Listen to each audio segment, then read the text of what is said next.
Maka meletuslah perang Surabaya pada tanggal 10 November 1945 dari berbagai macam elemen bangsa, dari pemuda, dari nasionalis, dari petani, dari buruh, dari tentara, dari polisi, dan dari santri, kemudian dipanglimai oleh Mbah Abbas bin Abdul Jamil.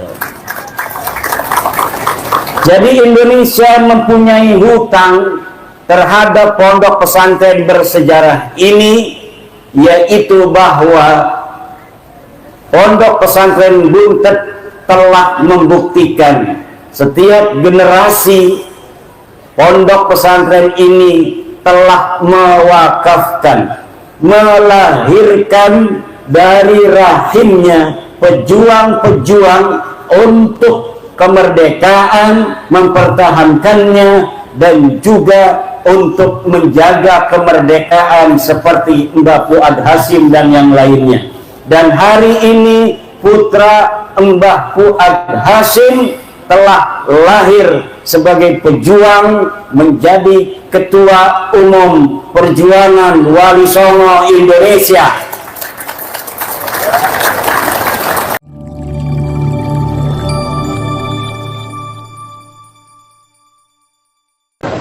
Assalamualaikum warahmatullahi wabarakatuh.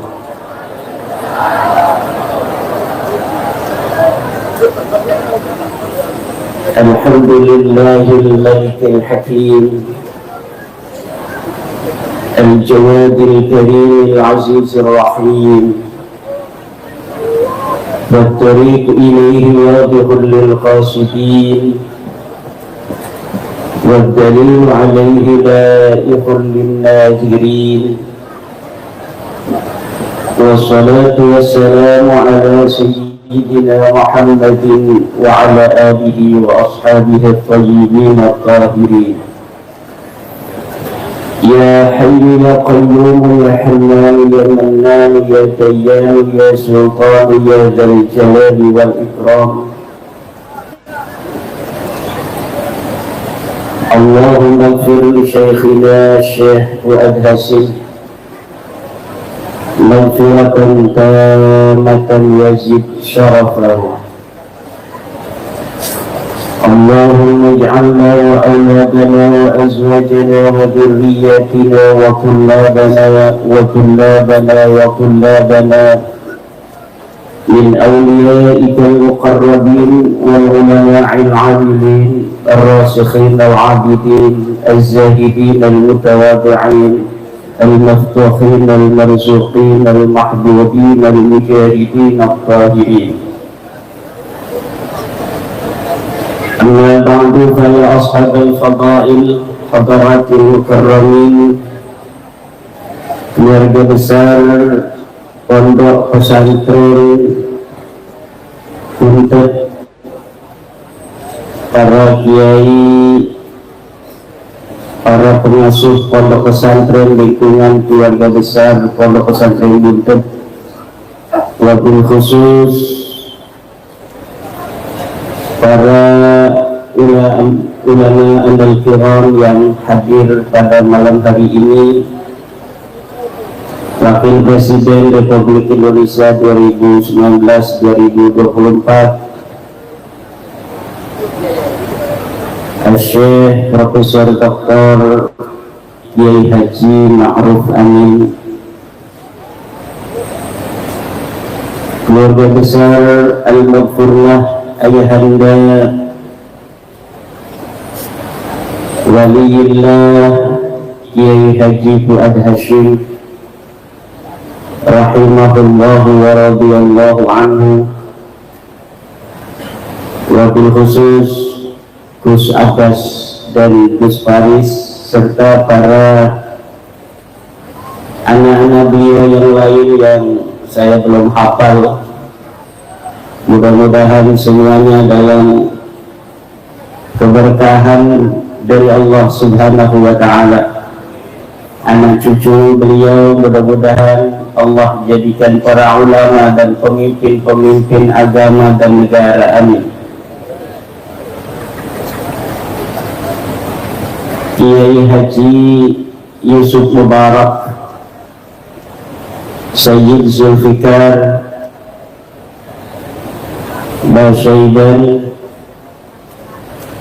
Kiai Haji Alawi Al-Bantani, Dr. Mamin Imanul Haq. Dan pada malam hari ini para bapak, para ibu, hadir se-Indonesia ketua-ketua perjuangan Wali Songo Indonesia tingkat provinsi. Ada ketua PWI LS dari Banten, Kiai Haji Zainuddin. Ada ketua PWI dari Jawa Barat, Kiai Haji Aceh Abdul Mujib. Ada ketua PWI Provinsi Jawa Tengah merangkap sebagai wakil ketua PWNU Jateng, Kiai Haji Mubarak. Ada dari Jawa Timur, ada dari Lampung, ada dari Jambi, ada dari Sumatera Selatan. Ini PWI Perjuangan Wali Songo Indonesia yang diketuai oleh putra dari Ayahanda Kiai Haji Fuad Hasyim. Ini sudah hampir setengah Indonesia, padahal umurnya baru 1 tahun. Umurnya mereka setahun tapi setengah Indonesia. Kayaknya lamun umurnya 2 tahun PWI ini se-Indonesia. Umurnya 3 tahun bisa sedunia. Mugia pada haul pertama PWI LS ulang tahun ini yang dibarengkan dengan haul seorang tokoh besar Nahdlatul Ulama Indonesia, Kiai Haji Fuad Hasyim, mudah-mudahan menambah keberkahan PWI LS untuk agama, negara, dan bangsa.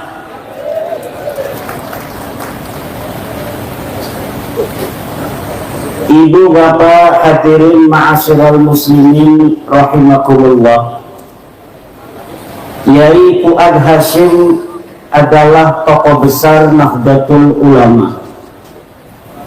Beliau semasa hidupnya pejuang yang merangkai konektivitas dari para ulama, seperti yang telah kita dengarkan dari pemaparan yang mulia Profesor Dr. Kiai Haji Ma'ruf Amin tadi. Indonesia mempunyai hutang yang cukup banyak kepada pesantren Buntet. Selain Kiai Fuad Hasyim, dari pesantren Buntet ini juga terlahir seorang putra yang telah mengukir sejarah di dalam bagaimana mempertahankan kemerdekaan Republik Indonesia pada tahun 1945. Beliau adalah Mbah Abbas bin Abdul Jamil, santri Mbah Hasyim Asy'ari yang ikut serta di dalam bagaimana memobilisasi santri dalam bendera Laskar Hizbullah untuk mempertahankan kemerdekaan Indonesia yang sudah diraih. Tanggal 6 Agustus 1945 Jepang dibom atom oleh Amerika dan sekutu. 200.000 orang mati. Pada tanggal 15 Agustus Jepang menyerah kalah tanpa syarat kepada sekutu. didengar oleh para pemuda-pemuda Indonesia, Soekarni dan yang lainnya, untuk Presiden Soekarno segera untuk memerdekakan bangsa Indonesia dengan memproklamasikan kemerdekaannya pada hari itu juga, dikala Jepang menyerah tanpa syarat.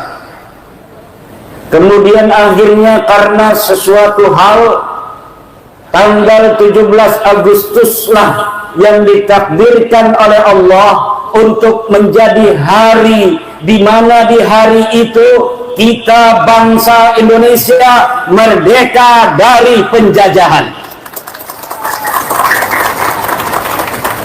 Tapi saudara-saudara, dasar penjajah, mereka ingin merebut kembali Indonesia yang sudah menyatakan kemerdekaannya pada tanggal 17 Agustus.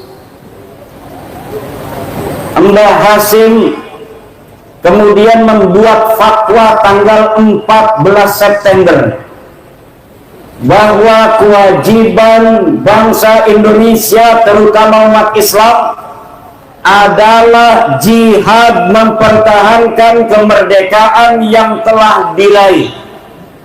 Itu tanggal 14 September ketika sekutu belum datang. Kemudian Mbah Hasim mendengar bahwa sekutu mau datang kembali.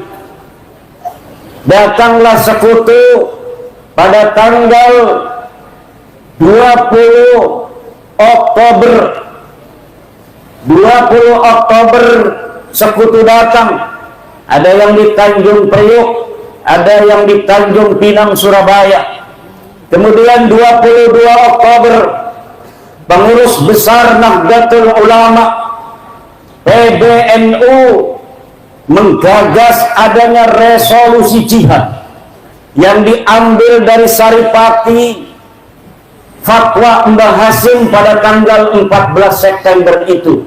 Untuk apa? Hifdul mawjud aula min tahsilil mafqud. Menjaga kemerdekaan Indonesia yang telah ada. Ini adalah kewajiban untuk seluruh bangsa, terutama di mana sekutu itu datang, maka jarak 85 km atau pada waktu itu ditentukan 94 km oleh Mbah Hasim, maka wajib bagi bangsa Indonesia untuk mempertahankan negara dan kemerdekaannya. Maka meletuslah perang Surabaya pada tanggal 10 November 1945 dari berbagai macam elemen bangsa, dari pemuda, dari nasionalis, dari petani, dari buruh, dari tentara, dari polisi, dan dari santri, kemudian dipanglimai oleh Mbah Abbas bin Abdul Jamil. Jadi Indonesia mempunyai hutang terhadap pondok pesantren bersejarah ini, yaitu bahwa pondok pesantren Buntet telah membuktikan setiap generasi pondok pesantren ini telah mewakafkan, melahirkan dari rahimnya pejuang-pejuang untuk kemerdekaan, mempertahankannya, dan juga untuk menjaga kemerdekaan seperti Mbah Fuad Hasim dan yang lainnya. Dan hari ini putra Mbah Fuad Hasim telah lahir sebagai pejuang, menjadi ketua umum perjuangan Wali Songo Indonesia, yaitu Dr. Kiai Haji Muhammad Abbas bin Yaksi. Kita doakan mudah-mudahan panjang umur, tambah sehat, tambah rizki, tambah istri. Ini saat tadi saya memberi kaidah usul fikih hifdzul maujud aula min tahsilil mafqud itu diambil oleh orang yang pengen punya istri lagi. Ini hati-hati, harus ingat kaidah itu. Hifdzul maujud, menjaga yang ada, aula itu lebih utama min tahsilil maqsud, min tahsilil mafqud, daripada mencari yang belum ada. Setuju Ibu? Bu, sing kudung abang setuju ora? Sing kudung kuning setuju ora?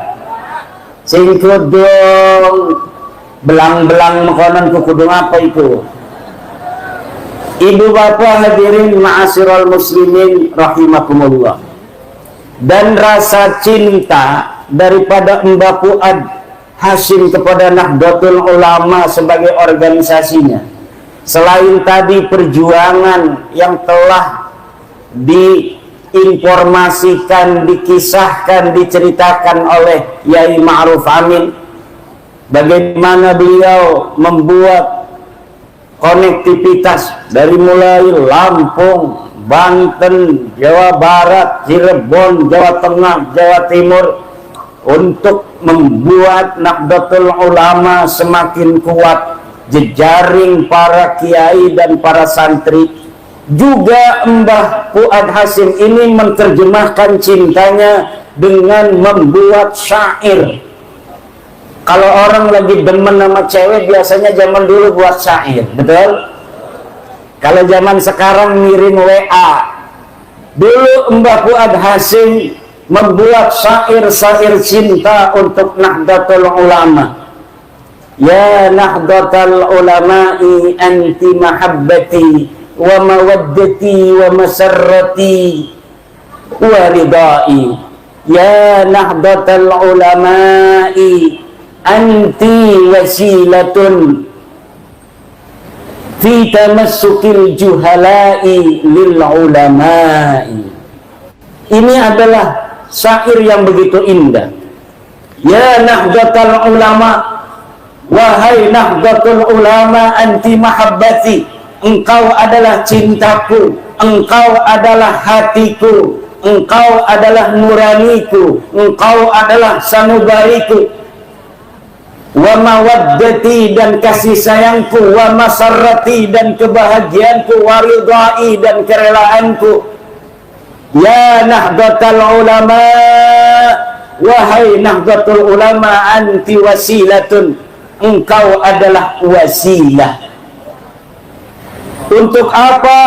Fi tamassukil juhala'i lil ulama, untuk konektivitas orang-orang awam terhadap para kiai. Dulu para kiai di pondok punyanya jamaah, para kiai di masjid punyanya jamaah, punya kiai apa? Kiai yang ada di majlis taklim punyanya jamaah. Tapi kemudian ketika ada Nahdlatul Ulama, jamaah yang berlimpah ini kemudian dimetamorfosis menjadi jam'iyah. Jamaah yang mutafarriqah, yang ada di pondok-pondok masing-masing, kemudian disatukan dalam satu bendera yang penuh barakah, Nahdlatul Ulama. Maka Nahdlatul Ulama ini wajib hukumnya dijaga oleh kita yang hari ini mewarisi Nahdlatul Ulama, dari Mbah Hasyim Asy'ari, dari Mbah Abbas, dari Mbah Bisri Sansuri, dari Mbah Abdul Wahab Hasbullah, dari Kiai Hasan Dipo, dari yang lain-lainnya para leluhur kita. Warisan ini setiap generasi harus dijaga dengan cinta, dengan kasih sayang, untuk menopang, memayungi para kiai dan para santri. Karena apa? Karena kuantitas yang berlimpah dari kaum-kaum santri, murid-murid para kiai, apabila tidak diikat oleh ikatan jamaiyah, maka masing-masing akan berjalan sendiri-sendiri dan akan mudah untuk dipatahkan, dikalahkan oleh musuh. Nahdlatul Ulama adalah merupakan pelembagaan dari ajaran-ajaran para wali yang telah menyebarkan agama Islam di tanah kita Nusantara ini. Tanah kita Nusantara, dari zaman mereka belum mengenal Islam, leluhur-leluhur kita adalah manusia-manusia besar dengan prestasi di masanya masing-masing. Ketika zaman Hindu, mereka hebat peradabannya dengan kehinduannya. Ketika mereka Buddha, mereka hebat dengan peradaban kebudayaannya. Ketika peradaban Islam datang, para leluhur kita hebat, luar biasa dengan peradaban keislamannya. Kemudian para wali Songo datang dengan sapaan Islam, kalimat tauhid la ilaha illallah wa ma'adzalika. Para wali Songo menghormati kearifan lokal, tradisi-tradisi leluhur kita bangsa Nusantara yang mempunyai sifat-sifat akhlak adiluhung. Leluhur kita telah mempunyai sifat adiluhung sebelum adanya Islam. Karena Nabi Muhammad itu diutus, saudara, bukan untuk membuat akhlak baru, tetapi Nabi Muhammad diutus menyempurnakan akhlak yang sudah ada. Orang Arab punya akhlak, orang Eropa punya akhlak, orang Nusantara punya akhlak, berbeda-beda akhlaknya.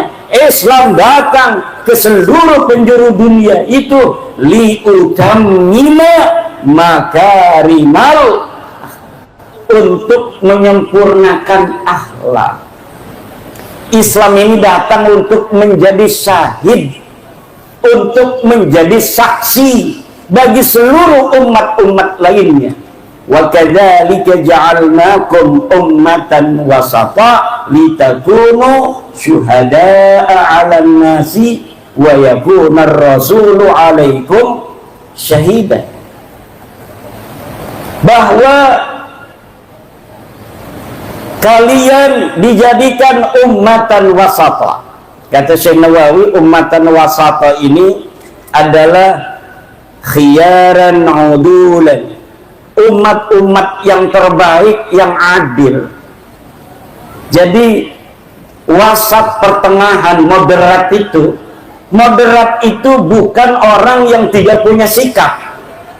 Ada orang yang bicara tentang tawassut wasatiyah, katanya wasatiyah itu tidak memihak sana, tidak memihak sini. Itu bukan tawassut, itu bukan wasatiyah, tetapi itu namanya tidak punya prinsip. Understand? Coba lihat masa-masa lalu.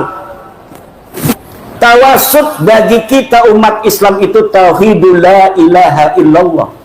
Itu tawassut yang hakiki. Islam wasatiyah artinya Islam yang bertauhid.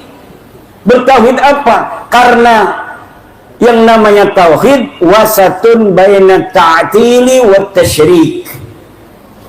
Yang namanya tauhid bertuhan satu itu adalah wasatun, pertengahan baina ta'til, antara tidak bertuhan ateis wa tasyrik, dan bertuhan banyak.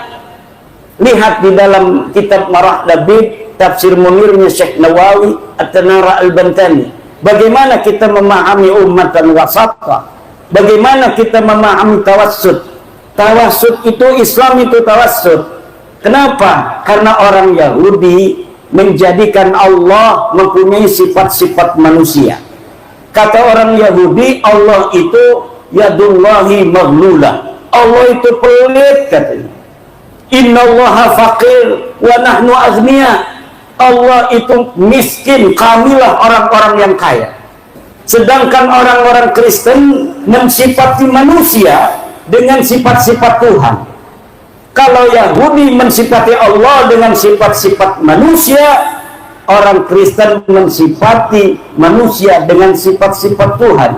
Ja'al Islamu wasatan bainahuma, Islam datang pertengahan antara keduanya, bahwa laisa kamitslihi syai'un, Allah tidak mempunyai sepadan apapun.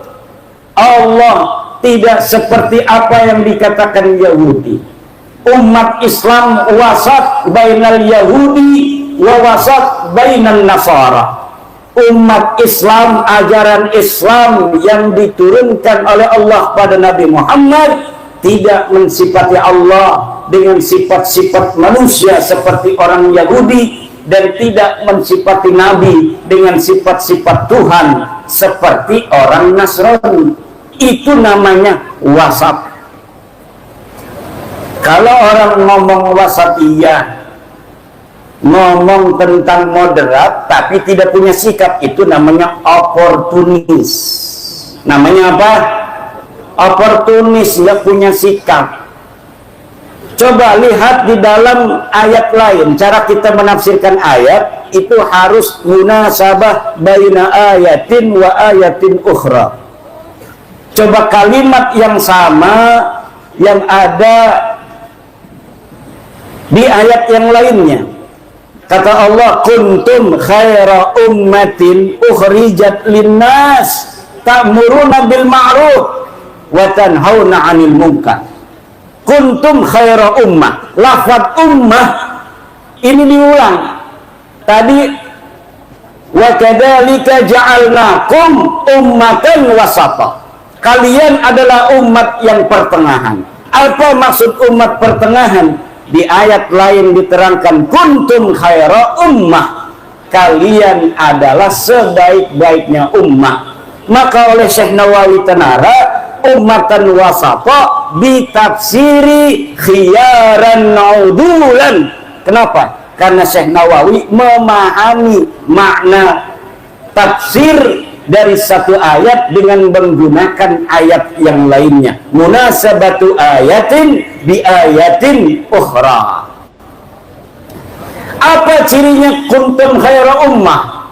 Umat yang terbaik itu ta'muruna bil ma'ruf. Yang pertama adalah berani berkata tentang kebajikan, memerintahkan orang untuk berbuat baik. Kemudian wa tanhauna 'anil munkar, dan berani untuk mencegah kemungkaran.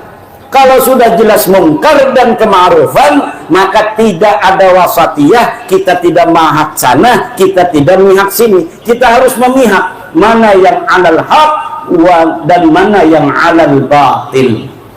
Wala talbisul haqqa bil batil wa taktumul haqqa wa antum ta'lamun. Jangan engkau selirukan antara hak yang batil dan yang batil, dan engkau sembunyikan kebenaran wa antum ta'lamun, padahal kalian itu mengetahui.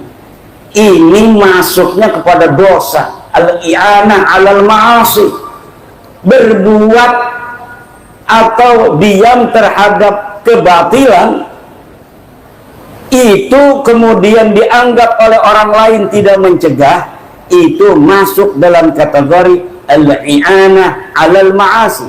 Wa ta'awanu 'alal birri wat taqwa wa la ta'awanu 'alal ismi wal 'udwan. Hadirin ma'asyiral muslimin rahimakumullah. Sedikit lagi, ini saya tadi habis jarah dari Mbah Fuad Hasim, jalan dari pesantrennya Yai Abbas, nggak pernah olahraga, keringet ngucur. Kata saya dekat, karena saya sejak tahun 2011 ini sudah sering jarah, ngumpet-ngumpet. Jadi saya jarah ke Mbah Abbas, ke Kiai-Kiai Buntet, semuanya ini ke Mbah Fuad tanpa ada yang tahu. Kadang bawa istri yang ini, kadang juga nggak bawa istri. Dan saya banyak mondok di pesantren, pesantrennya itu nggak tahu saya mondok di situ. Kenapa? Karena mondoknya udah punya pesantren sayanya. Saya udah punya pesantren tapi masih keliling. Hanya baru beberapa tahun saya tidak keliling-keliling mengaji di pondok pesantren. Kita berdoa mudah-mudahan Mbak Yai Fuad ditambah derajatnya oleh Allah Subhanahu wa taala. Allahumma ighfir lahu warhamhu wa'afihi wa'fu. Terima kasih, wallahu huwal muwaffiqu ila aqwami thariqin. Wassalamualaikum warahmatullahi wabarakatuh.